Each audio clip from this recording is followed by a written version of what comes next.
I do see we have 5 o'clock, so it is officially after hours.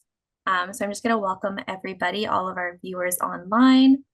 So this week we are talking about understanding and preventing parental alienation.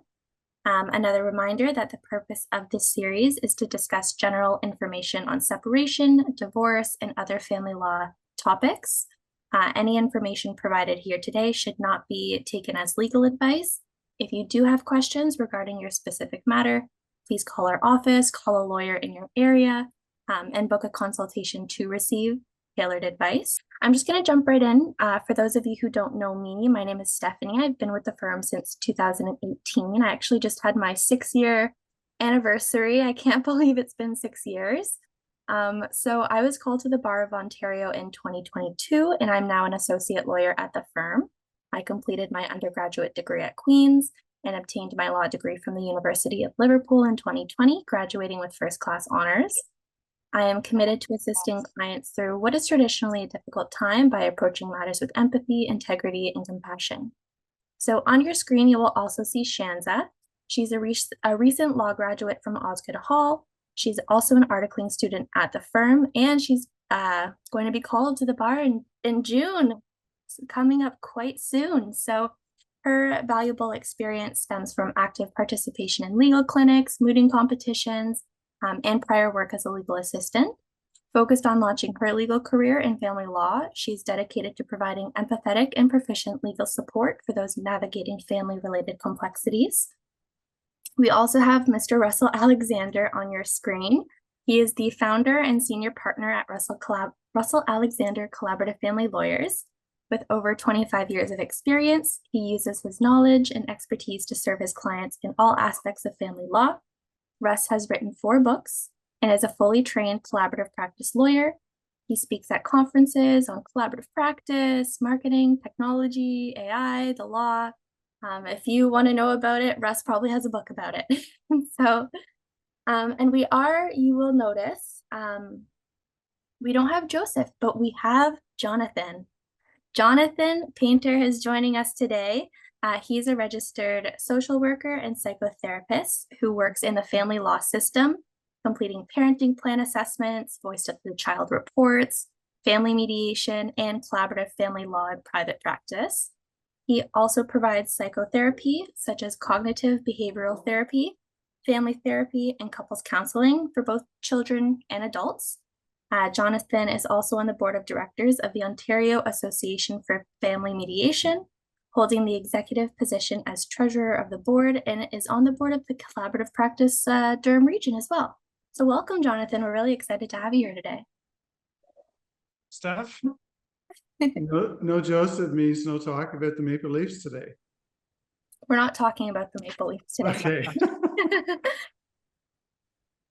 So like I mentioned, we are discussing parental alienation today. So that's a term that you may not have heard of before, but ultimately it's when a parent, one parent, is using a strategy to intentionally display unjustified negativity, creating a separation in the relationship, but with the child or children and the other parent.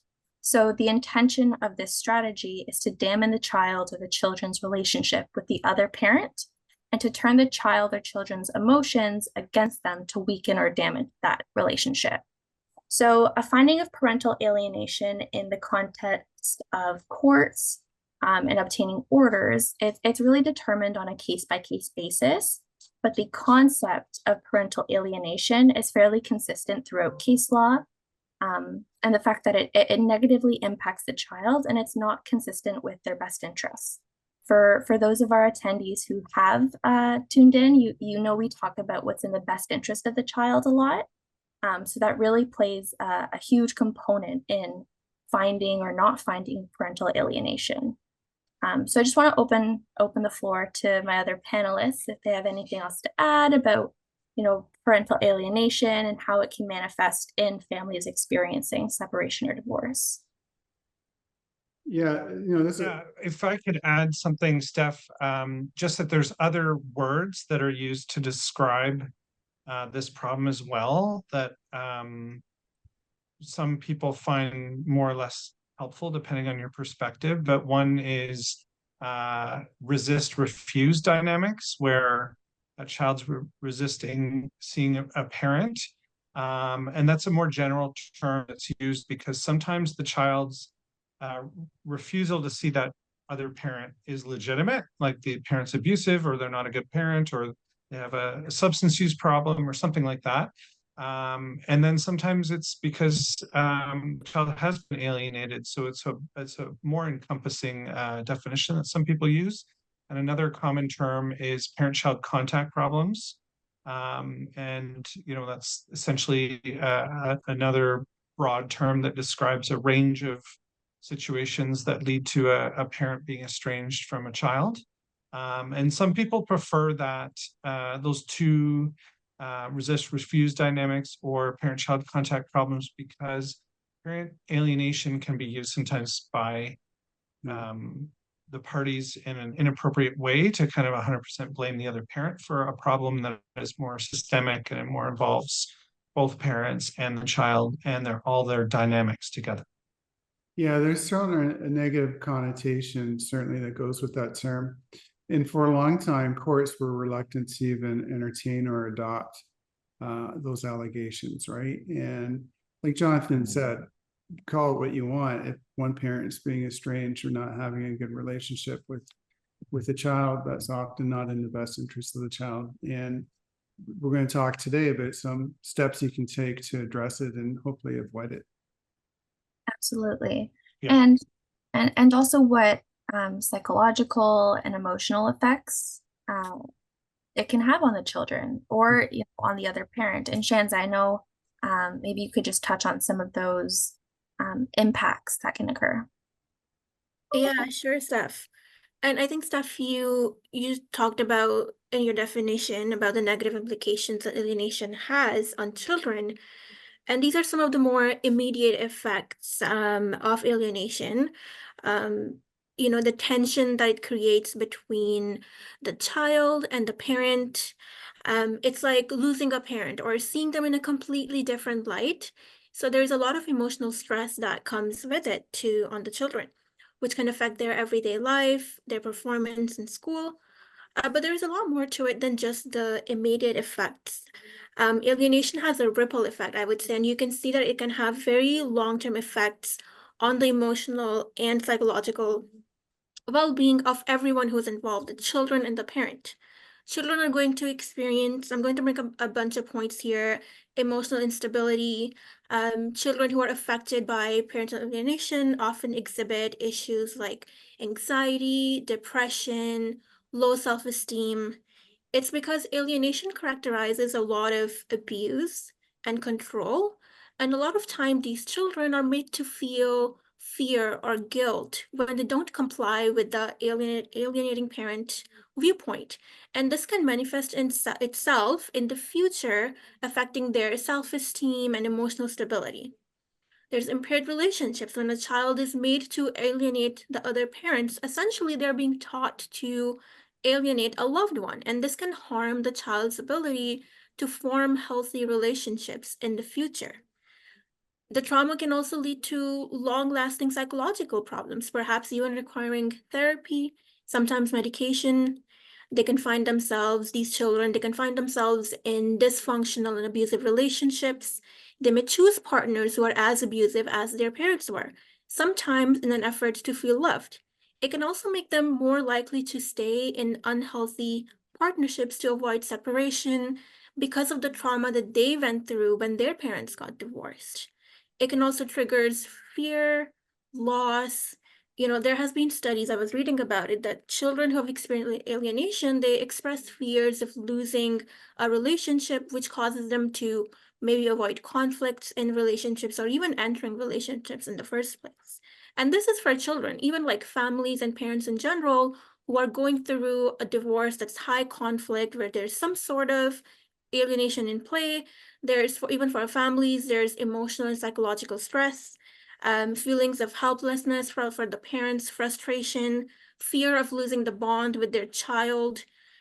Sometimes there's inappropriate disclosure of information by the alienating parent, which can be unfair to the targeted parent and to the child.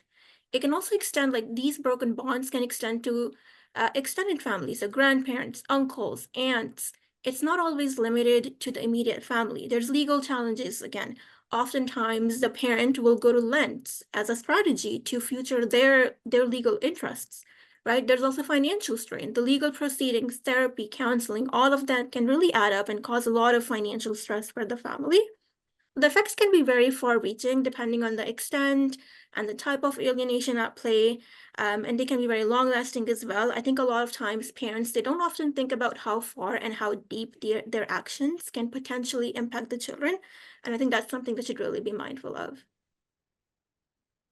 Yeah, we've got a great question that came in, if you don't mind me stepping in, Steph. Of course. When it comes to the term or label, is it okay to use parental alienation in court documents or court, or is it better to say refuse, resist, etc.? I'm almost thinking alienation could be almost a clinical finding, and you may not have the evidence or the reports from a doctor to support that, or a therapist. Maybe say it's leading, you feel it's leading to an alienation and you want the court to investigate. But Jonathan, how would you what would you put in your conference brief, or would you recommend to somebody going to court, with respect to, do you actually say parental alienation, or do you call it refuse, or what kind of language do you think would be helpful for the court? Would you need that kind of evidence to back it up if you're giving it that label? Yeah, I think that it's not a bad thing to use the label because it's kind of a well-recognized term in the courts now. And contact problems are sort of less known labels that are more used by clinicians like social workers and psychologists.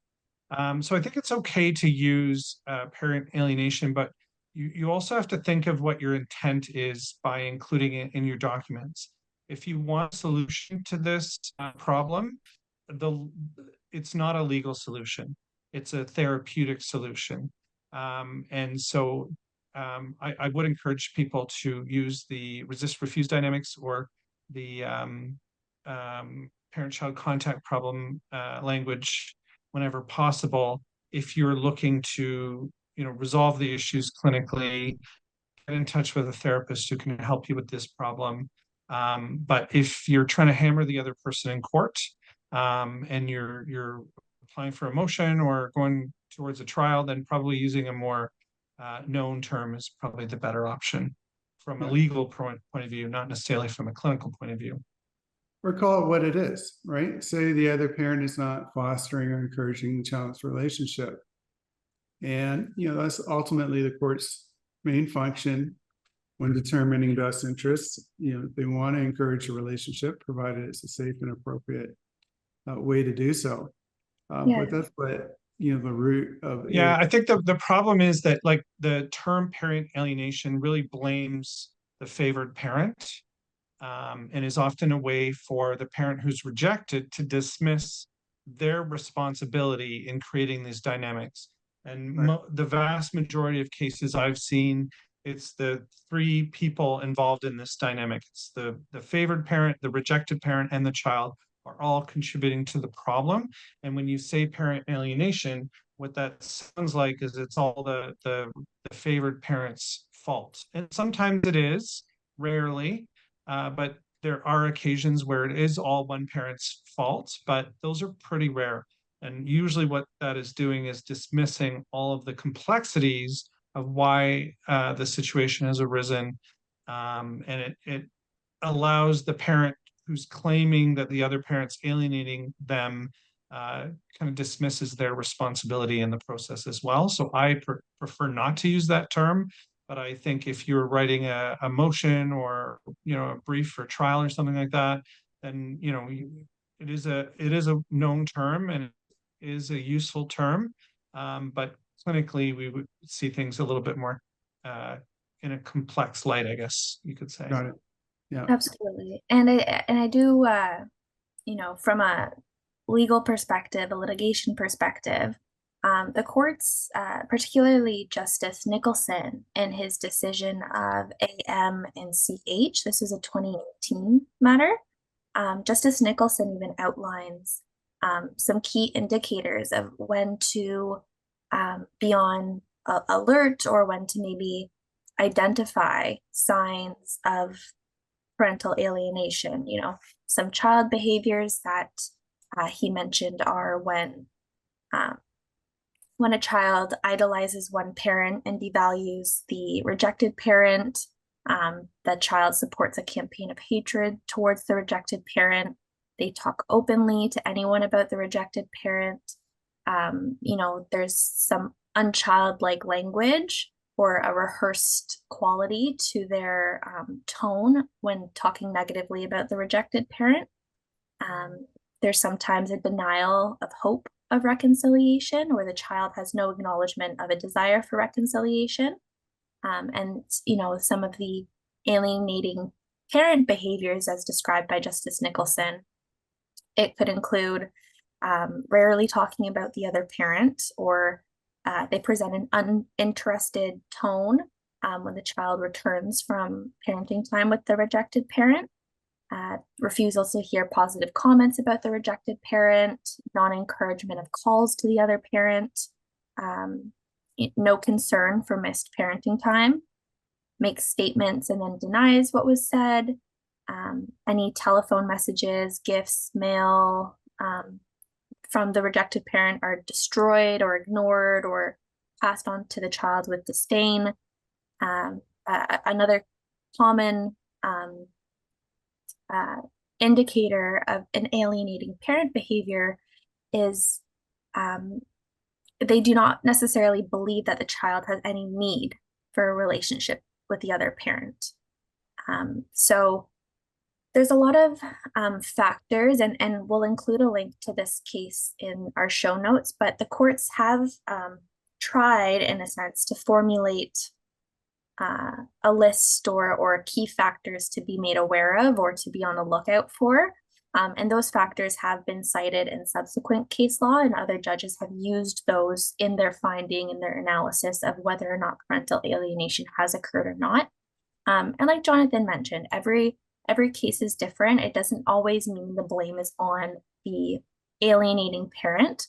Sometimes, it's very intertwined. Family dynamics are quite complex. There's a lot of layers to things. But it is also important to be mindful that the courts want what's in the best interest of the child. We talk about that almost every week. And if one parent is not encouraging or facilitating any type of relationship with the other parent for malicious reasons or reasons that do not have, any justification, or it's not because of safety concerns or protections, the courts will take a look and will evaluate if there's parental alienation there. Yeah, and we're getting some great questions in. Take a look at that case Stephanie mentioned. We'll try to put a link in the chat box. It'll certainly help you understand what you need to demonstrate. And also when you're looking at proof, this is sort of a criteria that Justice Nicholson's going to look at. So you can go through his list and actually tick off the boxes and see if it's applying to your family. Absolutely. And now, Russ, what tools, if any, exist? What legal tools exist to try to prevent or mitigate this type of behavior, this type of, I know we keep using parental alienation because it is the legal terminology. That's the name of our topic tonight, so we might as well. Yeah, but yeah. Of course. But yeah, so Russ, is there anything that someone can do to mitigate this behavior? Let me pull out my little toolbox here and see what we can do. Well, in simple terms, Steph, proactive measures would be to encourage shared parenting and have both parents actively involved in the child's life. Education and awareness. So be mindful of the signs and impacts that parental alienation can foster. Again, go back to Justice Nicholson's case. He's got some red flags he's identified. that it, that's an early warning sign if you're seeing that in your family. Emotional regulation. So if parents can get their emotion in check, that's going to prevent the creation of this toxic environment that could lead to alienation. Open communication is another proactive measure you can take. So openly discussing your child's needs and well-being with the other parent and having a dialogue. In terms of legal tools, we used to call them custody and access orders, but parenting orders and direction from the court can certainly help. And there's remedies available. A court order is not a suggestion. We're talking about this last week. So if the parent's not following the order, you can take early and immediate steps by way of a motion if you're before the case management judge in the Superior Court to enforce that order and provide further directions. Therapeutic interventions. So we've got professionals like Jonathan here tonight and many other professionals likely in your community who can get involved early on and start working with your family to address these early stages that we could be seeing, these red flags that Justice Nicholson talked about. If you're in a remote or rural community, lots of these professionals now provide these services via Zoom. So lots of people in Northern Ontario and in regions that do not have quick access to family professionals and counselors can access those services using technology now. The penalties for non-compliance, we've talked about that, could be fines, could be further court orders, could be contempt of court. If you're in litigation, we can have your pleading struck, which means your case is thrown out even before a trial. So lots of consequences. Cost consequences, which means you may be required to pay your other spouse his or her legal fees. If you're required to go back to court and you're found to be alienating the child or not encouraging the child's relationship contrary to that child's best interest. So cost consequences can be quite effective. May have to move to supervised visitation. And that's another tool that the court has in its toolbox, and have supervisors watch the parenting time to report back to the court. So that's another option that's open to you.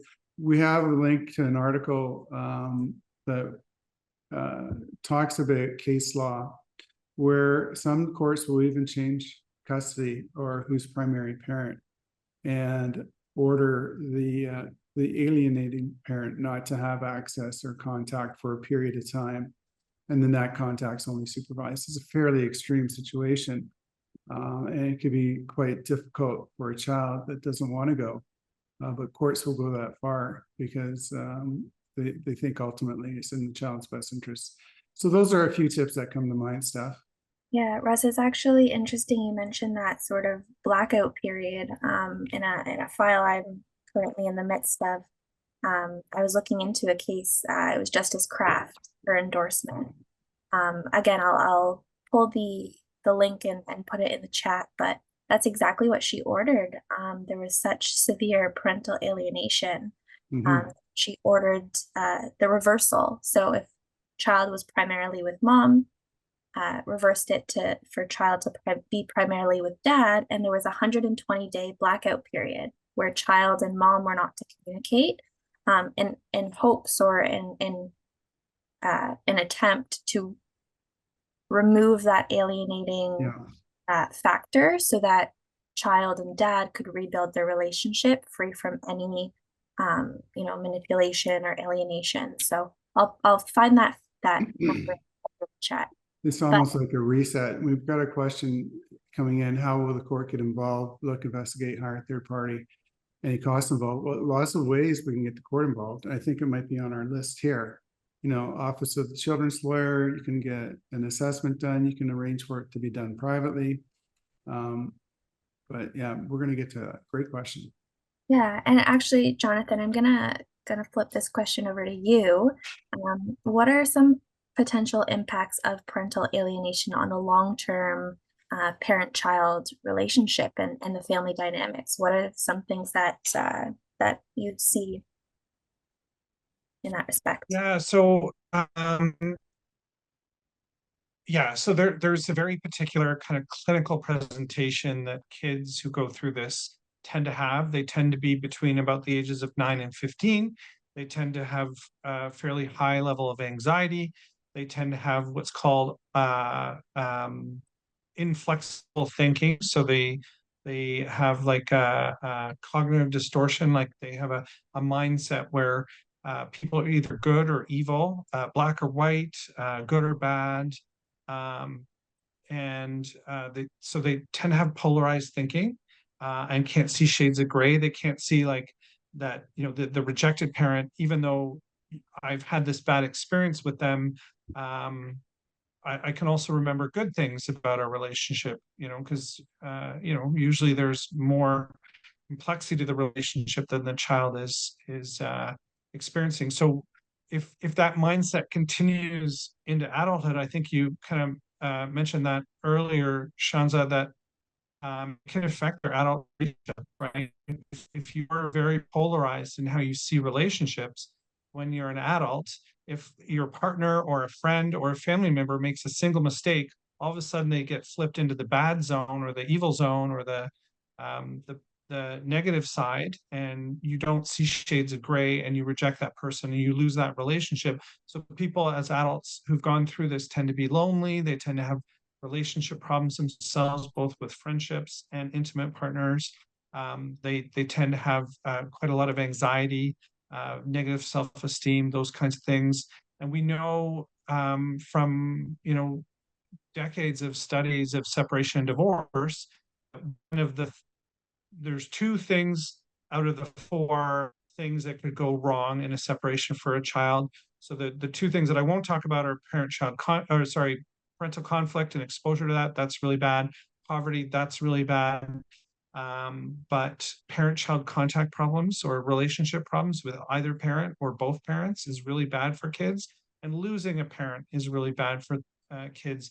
We know that those count as adverse childhood experiences, which means that it's going to have a long-term negative impact on both their mental health and their physical health as well. So anything we can do to help mitigate or prevent these kinds of situations, either as lawyers, as social workers, or as other professionals involved in family law, we can make a big difference in kids' lives. Yeah, thank you, Jonathan. And it's not a vacuum, right? There's so many things that can happen in child's life that impacts them down the road, and that's why leaning on professionals such as yourself, leaning on people and professionals in the child psychology and the therapy backgrounds are very, very helpful tools. In order to prevent or try to reestablish good co-parenting communication or to sort of mend that relationship between the parents, how can communication help with that? Shanza, how can communication between co-parents help parental alienation? Yeah, as Russ kind of talked about it too, a little bit about the importance of having clear communication. And Jonathan, you kind of hit on it too, that both parents need to look at what they are doing and what role they are playing in making these things worse for their children. And a lot of times you don't look at what you are doing and you're too focused on what the other parent is doing, and that's where things kind of tend to go worse and they tend to go wrong. So there are a lot of communication strategies that you can employ if you are experiencing conflict like that and alienation in your family. Communication plays a big role. It can help prevent any further damage, so you can have a healthy parent-child relationship. So I did write down a few tips that parents can, they can have to kind of improve their relationship with their children. And I would say like some of these tips would be: stay calm and patient. It can be very frustrating to deal with parental alienation, but you want to keep your emotions in check. Children can sense tension, and responding calmly will help create a safe space for them to express themselves. Children are young, they don't understand what's going on. So you wanna focus on your love for them, reiterate your love to your children regularly, be affectionate, and that is something they look for, they crave, and it really helps. Use open-ended questions with them. Using open-ended questions can encourage conversation, and it can help your children express their thoughts, their feelings, ask about their day, their interest, any concerns that you think that they may have. Show genuine interest in their lives. Let them know you're there for them, and that can make them perhaps open up to you, and talk to you. Listen actively. When your children share their thoughts, listen without interrupting. Let them know that their feelings are valued and that you're there to support them. And I think it's a trap that a lot of people fall into is they start to criticize the other parent. And that's something you really don't want to do. Um, if you feel that the other parent is attacking you, you might feel tempted to do the same, but refrain from doing that. Refrain from speaking negatively, because this can further alienate your children. Instead, focus on promoting positive conversations that center on your relationship with them. Talk about your relationship, focus on your relationship. Um, don't criticize the other parent and what they are doing. Um, and even if your children do express negative emotions towards you or towards anyone, respect their feelings. Avoid becoming defensive or argumentative. Instead, acknowledge their emotions, but again, reiterate your love and your commitment to them. Offer reassurance. Children, they feel the effect of alienation, and they can feel torn, they can feel anxious. So reassure them and support them. And I think be consistent. I think that's the key. Consistency in your actions and your words will really help build the trust over time. And seek professional help. We have Jonathan here. At the end of the day, if you think there is damage that is done or being done, seek help, seek support, therapists, counselors. Having that professional guidance and help can really provide a stable environment and a window for a healthy communication. Absolutely. And like you said, Shanza, reach out. Jonathan's a great, presence, a great resource. Other professionals like Jonathan in your communities are great resources. And Jonathan, how can professionals such as yourself contribute to the prevention, the resolution of this type of behavior? What tools or guidance do you often provide? Okay, so first of all, I would say that if anyone is experiencing these kinds of problems or goes to a lawyer or another professional with these kinds of problems, the first thing that you should do is reach out to reconciliation or reunification therapist, someone who's specially trained in this kind of work, because it's a very different type of work than regular family therapy or regular therapy. And what tends to happen is people either come to me to solve these problems after they've been in court for a very long time and haven't made any progress. They've been to a bunch of different therapists who don't know what they're doing and have inadvertently and unintentionally made things worse. So your first thing should be to find someone who has experience working on these issues, because it's a very complex problem and it requires a complex solution, and it requires someone who's actually trained in this. So when I do this work, and other people have different approaches, and they're my approach isn't necessarily better than theirs. It's just my approach based on my years of experience working in this field and all the training that I've done. My first priority is to reduce conflict between the parents as much as possible. If that means they don't speak at all, that's fine, but always bringing the communication level down to the lowest level to stop conflict. Number one priority. Without that conflict gone, this problem's going to continue no matter what kind of therapy the family has. So, you can talk to a family mediator, family lawyer, or a mental health professional to get advice on how to reduce conflict and follow their advice. Next, you would start sessions between the whole family. So a solution to this is going to involve all members of the family that are involved. So parent A who's favored, parent B who's rejected, and any of the children involved. They should all be involved in family therapy together, because this is a problem that requires everyone to be kind of rowing in the same direction, as I like to use as a metaphor for that. So you want both the rejected parent and the favored parent involved in the same therapy as the child, and start working on these issues. So my priority with the rejected parent is to help them hear the child's voice and learn ways of connecting with the child, learn ways of empathizing with them, hearing them, and developing a warmer parenting style, because parents who are rejected tend to have a less warm parenting style, not always, but tend to. So then with the favored parent, talk about maybe some of the patterns of behavior that they're engaging in, either intentional or unintentional, to continue the problem and to make it worse. So it might be, maybe not overt negative comments about the other parent, but things like eye rolling or sighing, or subtle messages that the kids are getting that the rejected parent is negative or not as good, or complained about a lot in the house. So that kind of stuff has to stop.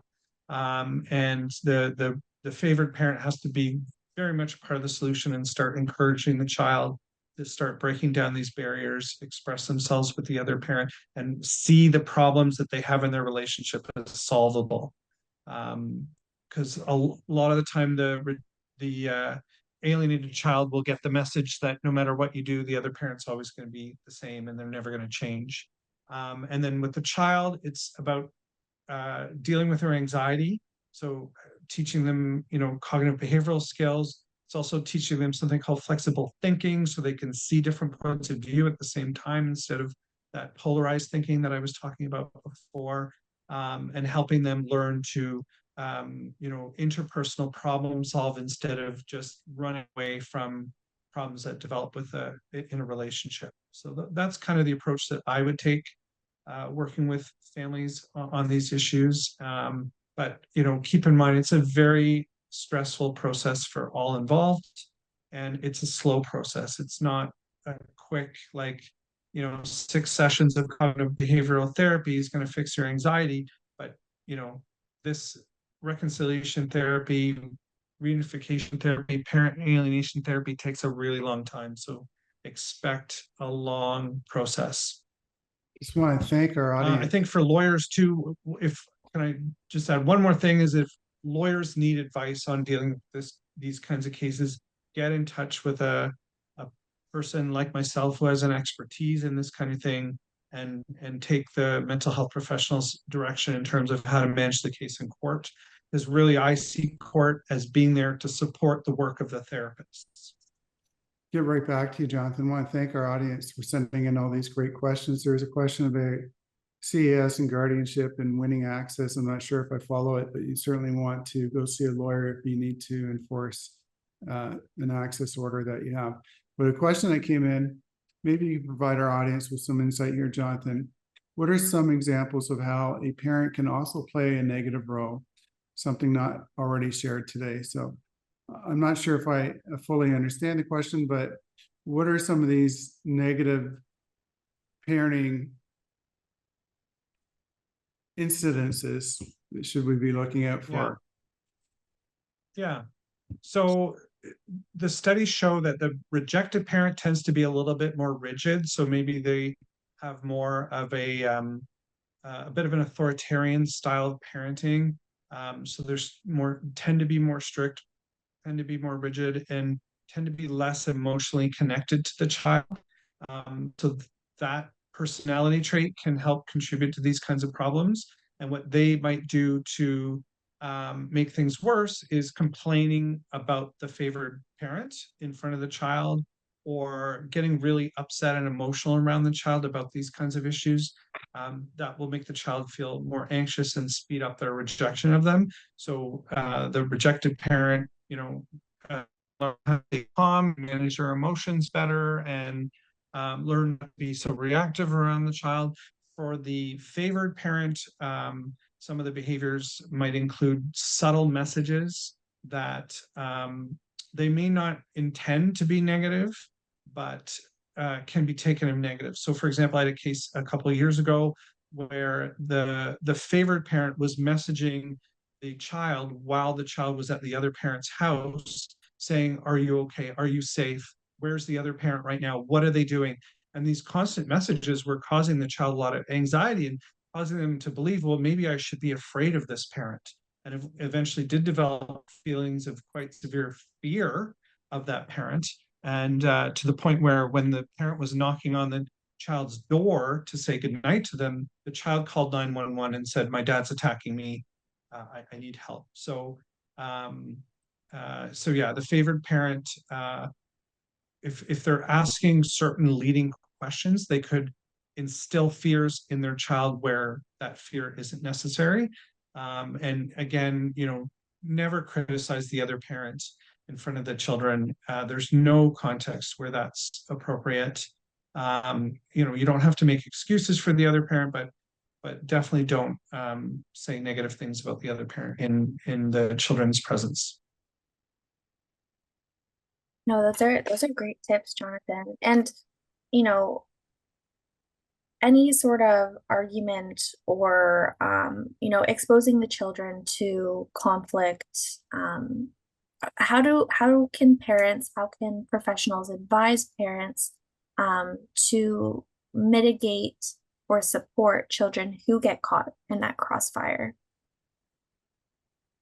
Yeah, I think that like I said before, your first point of contact should be someone who's trained in reconciliation or reunification therapy. There are specific trainings out there for people who do this work.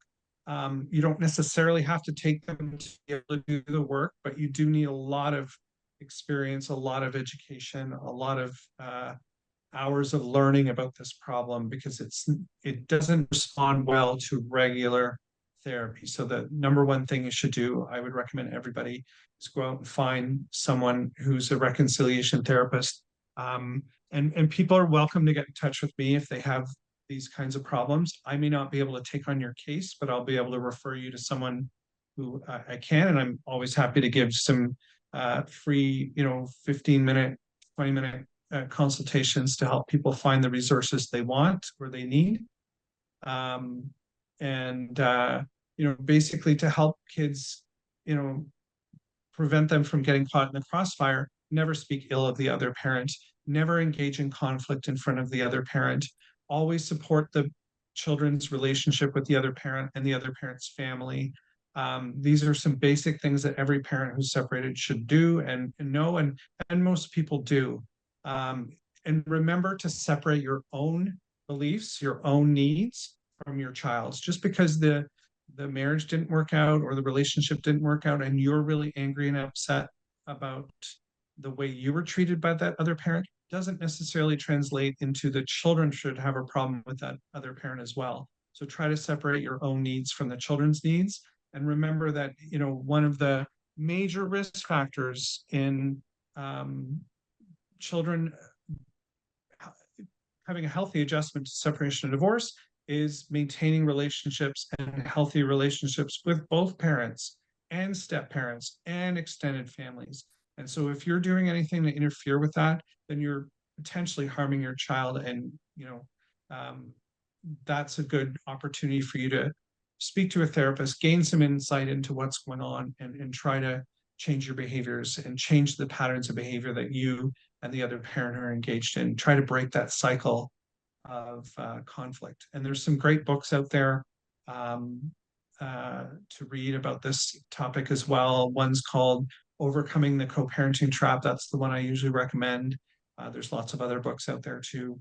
Educate yourself on what to do about this problem. Absolutely. That's an important distinction, because I see parents in court and in my office, and distinguishing between their needs and their children's needs. They think, well, of course it's in the child's best interest that I do this because this is what I want. But a lot of people that light bulb doesn't come on, right? That's sort of a skill set you got to develop, especially if you're suffering one of these early childhood traumas yourself that have stacked up. Yeah. Great point. Yes. So I guess they need counseling just to be able to identify that. Is that right, Jonathan? Yeah, to identify that and to learn how to manage their own emotions and gain the insight. Know, is this my own feeling and thought, or is this my child's feeling and thought? And Right. and learning that insight can be really valuable. Yeah. Great Yeah. tips. And speaking about that self-reflection and what parents can do to be proactive about fostering a healthy co-parenting relationship. Shanza, what are some steps parents can take to be able to facilitate that more positive, healthy relationship? Yeah, I'll say a few points here. Everything I said earlier about communication, all of that applies.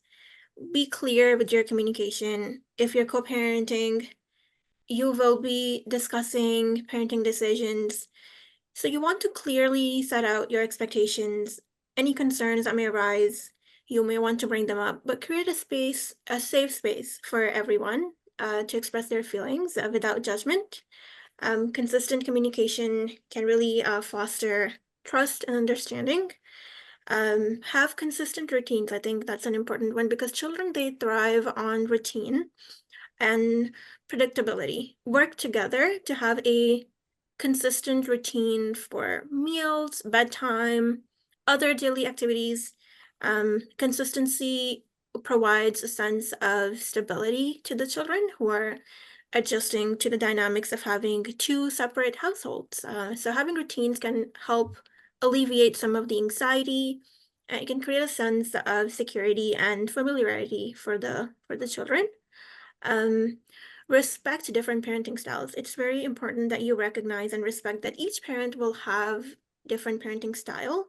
Don't focus too much on the little differences. Don't try to control or dictate everything.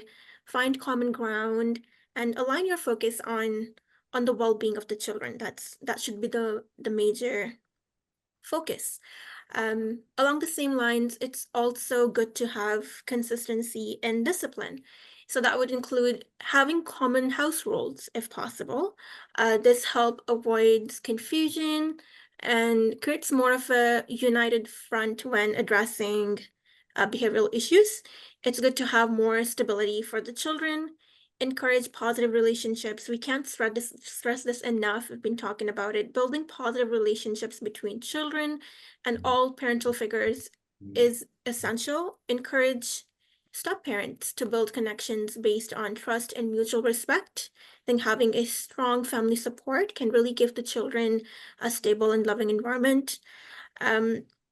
Be flexible, be open to adjusting plans and expectations as needed. Children may need time to adapt to new routines and family dynamics. So you can't pre-plan everything. It's okay to show some flexibility. Don't be too rigid.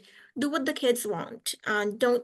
Don't fixate on how you want things to be. Focus on what the kids want and be flexible when it comes to that.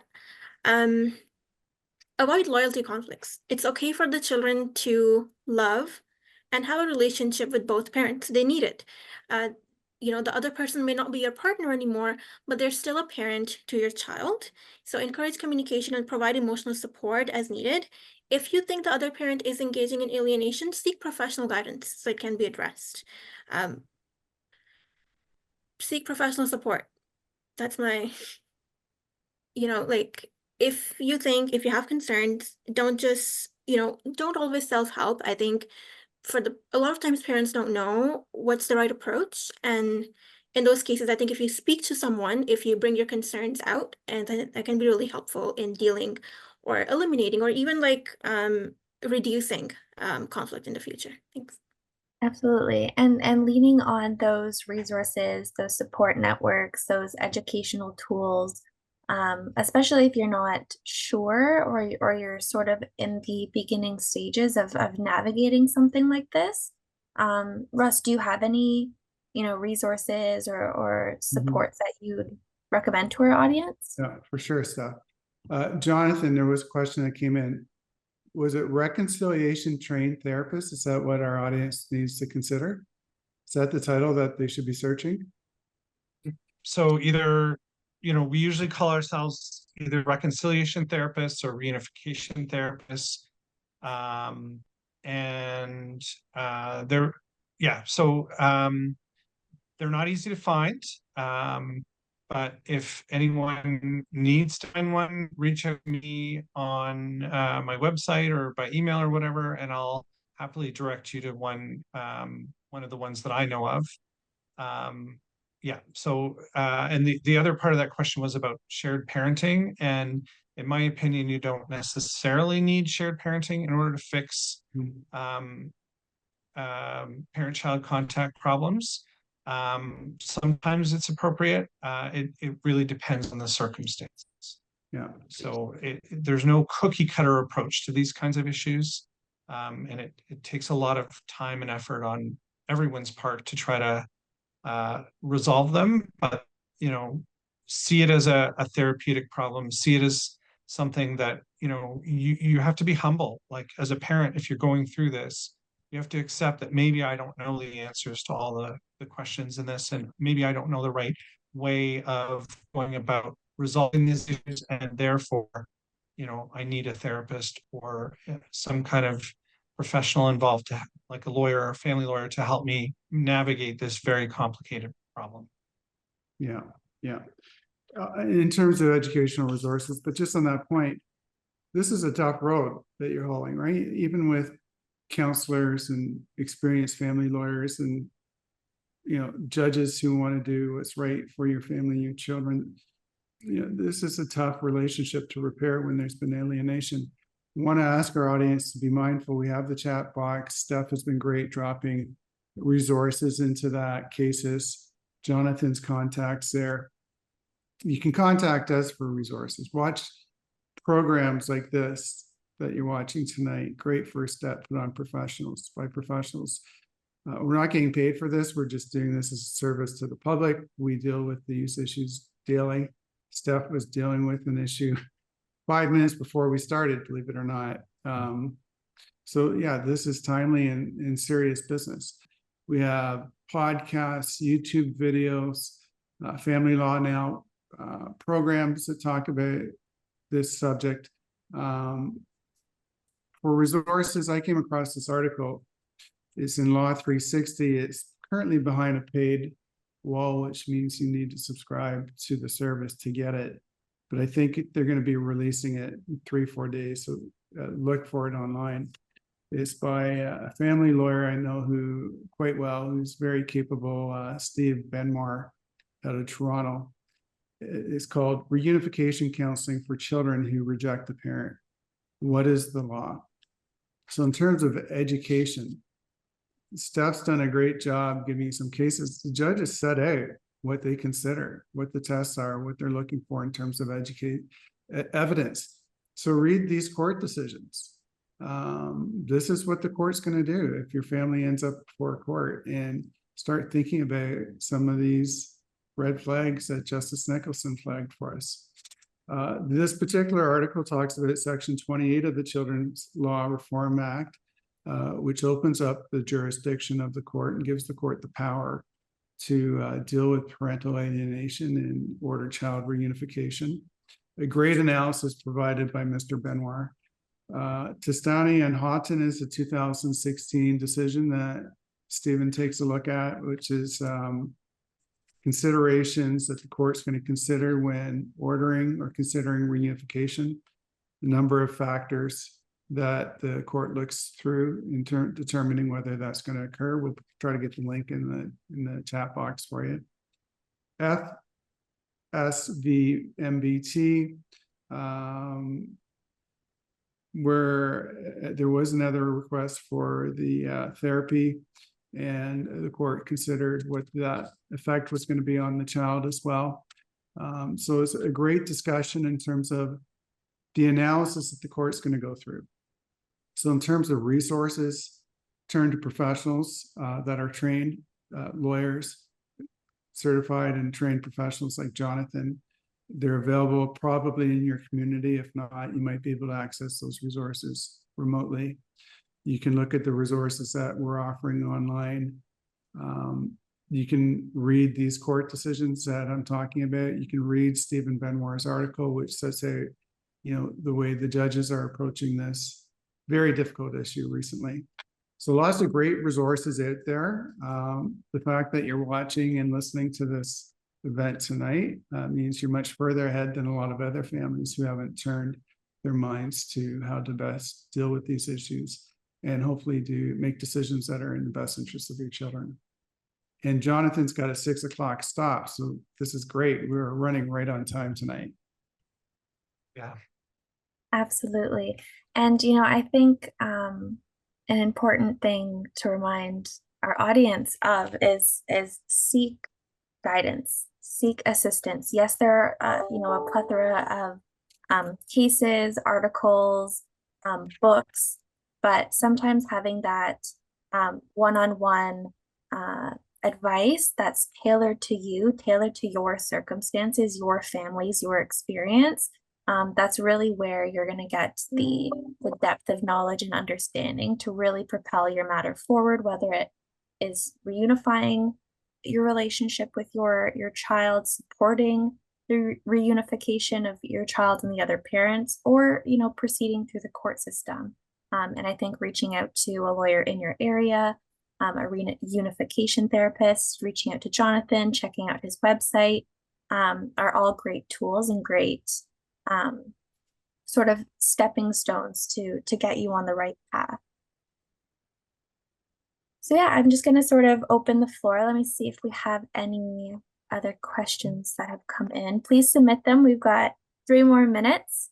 One that came in.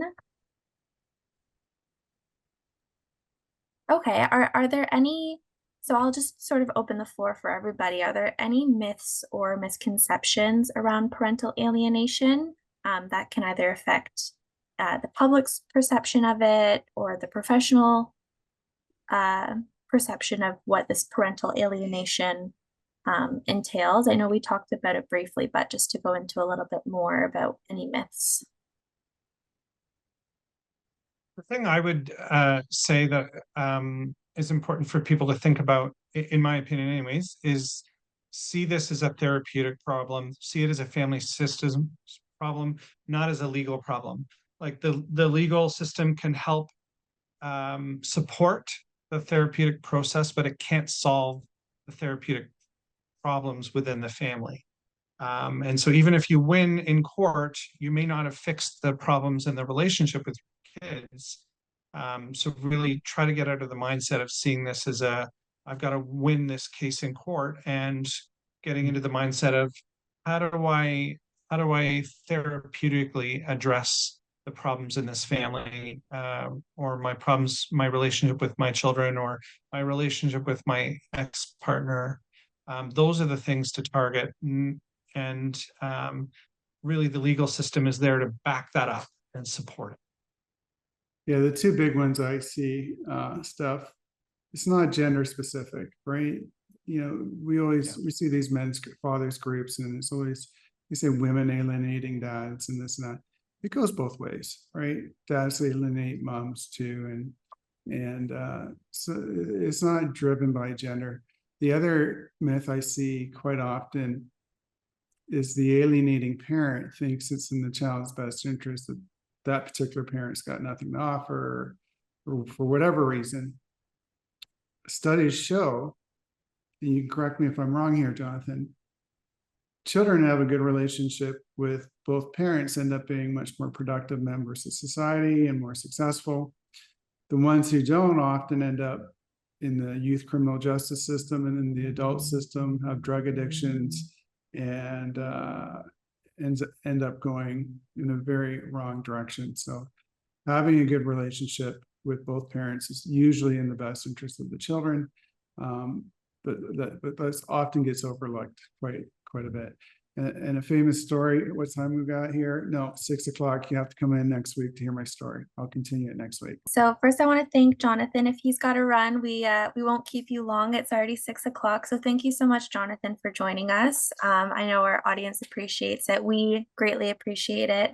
And I have posted your website in the chat box. So if anyone has any questions or wants to learn more about you, they can reach out. And I'm happy if people want to reach out and ask me any more follow-up questions about this topic, because it's there's not a lot of information out there for people, and it's a really big problem in our society. So thank you, all of you, Russ and Steph, for having me. I really appreciate it, and hope you all have a great evening, and thank you so much for including me on this. Great stuff, Okay. Jonathan.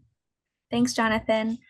So for the rest of our viewers, thank you so much for sticking around. I do want to say thank you, Shanza. That was fantastic tonight. Joseph, I hope you're having a great time wherever you are. And Steph, fantastic as always. All right. Well, And thank our audience for coming out. It's a fun time. I can't believe how quick an hour goes by. I know. I'm looking at the clock. I'm like, oh my goodness, it's 1 o'clock. All right. That was Have a so. great night. Thank you, Steph. Bye, everyone. Right.